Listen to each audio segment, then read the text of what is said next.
있는 거 다 있고요. 교과정도 시간도 비슷한 것 같아요. 교육청에서 학교 운영비를 받으려면 교육청의 지시를 따라야 되잖아요. 교육청에서 얘기하는, 교과과정에서 얘기하는 건 다 하는 것 같아요. 국어도 있고 영어도 있고 수학도 있고 다 있는데 차이는 입시 위주가 아니라는 거죠. 그래서 이 학교에서 대학 가려면 따로 공부해야 된다 이런 얘기도 있기는 해요.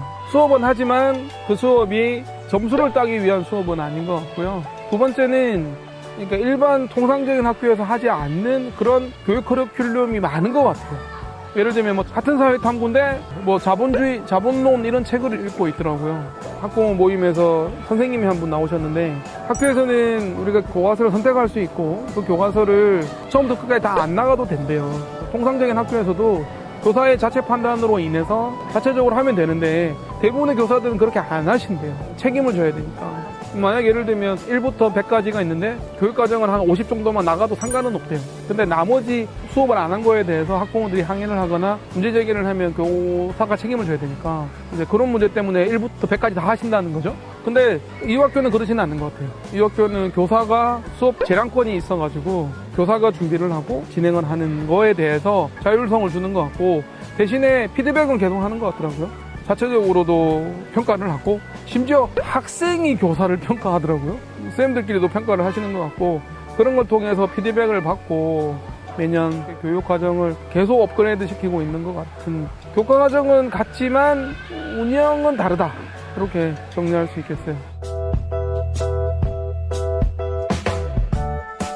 맞아요. 사교육을 시키면 안 돼요. 이화학교의 입학 조건이 사교육 금지더라고요. 그래서 특별한 이유는 사유서를 내고 처리가 되는 것 같은데 그런 일을 제외하고는 사교육을 절대 하면 안 되는, 그래서 학원을 안 보낸다는 전제 조건이 깔려 있고요. 부모들이 항의하는 것 중에 뭐 운동을 시키는 게 이게 사교육이냐 뭐 이런 논쟁은 좀 있었던 것 같고, 근데 그런 거는 이제 해도 되는 거고 뭐 피아노 이런 것도 되는 거고, 제가 공식적인 자리가 아니기 때문에 그런 거에 대해서 답변 드리기는 좀 한계가 있고 정확하지는 않아서 일단 패스하고요. 방과 후 활동은 너무 많죠. 그래서 애들이 뭐 집에 안 올, 워낙 재밌어가지고요. 귀가가 저보다 더 늦어요.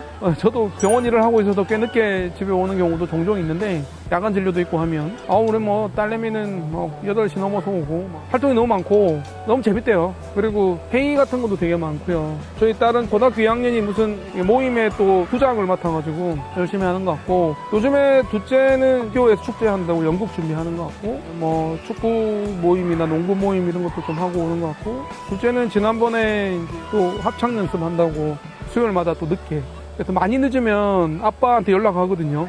데리러 와달라고. 이제 보통 지하철로 통학하거든요.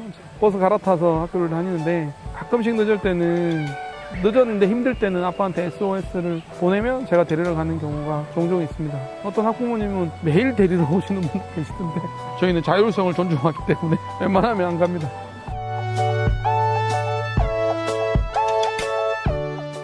다르죠. 이제 1학년, 중학교 1학년은 20명 정도 되고요.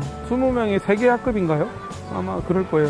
고등학교는 한 반에 12명 정도 되는데 전교생이 그렇게 많지 않습니다. 3일 있다가 저희 학교에 취재하러 인터뷰를 할 거거든요. 우리 교장선생님 만날 거고 그때 한번 자세히 한번 알아보도록 하죠. 다 하더라고요. 뭐 등급 나오고 아이들의 반응은 크게 개의치 않는 반응이고, 첫째는 아직 대학을 갈지 말지는 결정 안 한 것 같고요. 자기가 가고 싶으면 갈 거라고 얘기를 하는데, 저 역시나 이제는 대학이 중요한 시대는 아닌 것 같아요. 이제는 뭐 대학도 사실 정원을 못 채워서 난린 시대였고, 저희 때는 경쟁률이 치열해서 대학을 못 가는 사람도 많았지만 지금은 그렇진 않네요. 네, 마지막 질문 주시죠. 채널 운영에는 저도 별 관심이 없습니다. 우리 이 학교 아이들이 성적에 별 관심이 없듯이 저는 이 학교 이 채널에 뭐 아주 인기를 끄는 거에 대해서 관심은 전혀 없고요.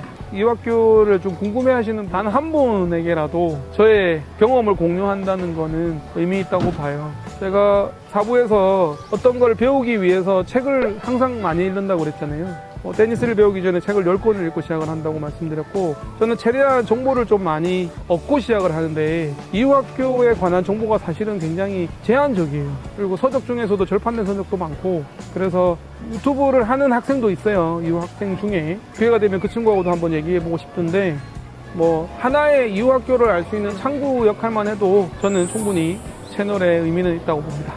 네, 저는 닥터 이유 이성근입니다. 고맙습니다.